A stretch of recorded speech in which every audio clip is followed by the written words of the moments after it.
Hi, I'm Amalia Brightly-Gillett, Managing Director and second generation of Family Business Place. And welcome to Family Business in 5, where I tackle some of the most common problems that we see in family businesses in under 5 minutes. Today I've got a very special guest. Welcome Simon from Crow. And we are going to be talking about 3 ways that family-owned businesses can ease the cash flow headache. Simon, we can tackle this in 5 minutes. Yes. Can we manage it? I'm sure we can. Let's start the clock. Okay, so what's the first thing family businesses can do to really ease that headache that is cash flow?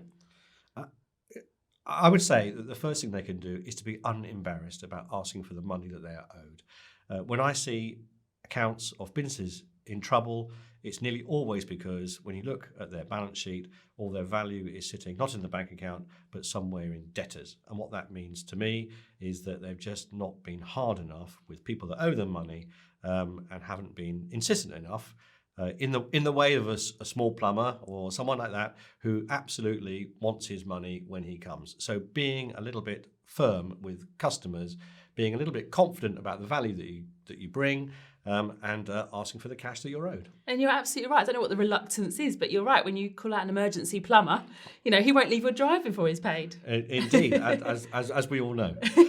Okay, so what's your second way that can really help with cash flow challenges? So cash flow is obviously the difference between cash in and cash out. So once you've, if you like, mastered your cash in, the next place to look is your cash out. Now, what I see is lots of businesses who treat invoices as more or less an instruction to pay.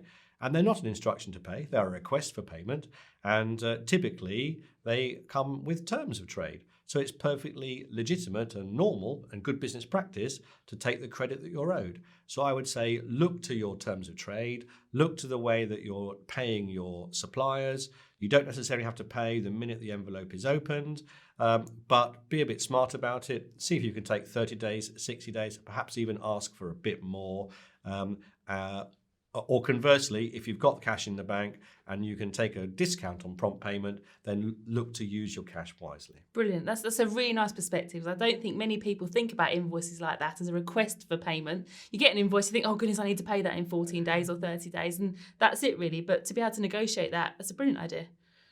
It all helps. Definitely. Okay, so one final idea for how to really manage that cash flow challenge. Okay, so what I see here is businesses can quite often manage the day-to-day cash reasonably well, and yet typically with a business cycle, you've got a few periodic large payments.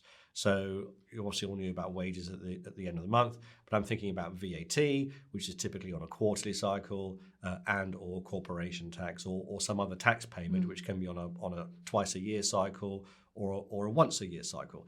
So having a look at these big items and making sure that you see them coming and they're planned for is absolutely part of what businesses need to do to make sure that they effectively manage their cash. Fantastic. And that's about planning. And I think in any small business, medium business, and you're just trying to get from one month to the next, and right you said about salaries and bills and invoices, actually that's about planning ahead, isn't it? Going from one month to the next gets you so far, but planning is about looking ahead, forecasting your cash, understanding your business cycle, are you a summer business or a winter business, and seeing when these larger items are going to occur, making sure that you've got enough to meet those. Fantastic, thank you. So let's recap on those 3 things. 3 ways that you can ease the headache of cash flow, which is a challenge for any small business. It's about getting the cash in and not being embarrassed to do so, asking for the money that's owed to you. It's about asking for some different terms on your invoices, maybe talking to your suppliers. That's right. And it's about thinking about some sort of flexibility and breathing space on those tax payments and planning ahead so, it doesn't come as a huge surprise when do land on your desk. Right. Fantastic. Thank you. Stop the clock. Well, we nailed that one, Simon. Look at that, a minute to go. Easy. So whilst you go away and think about some of those really simple things that you can implement today, I'm going to leave you with one final thought. The more successful your family business, the bigger your family's impact.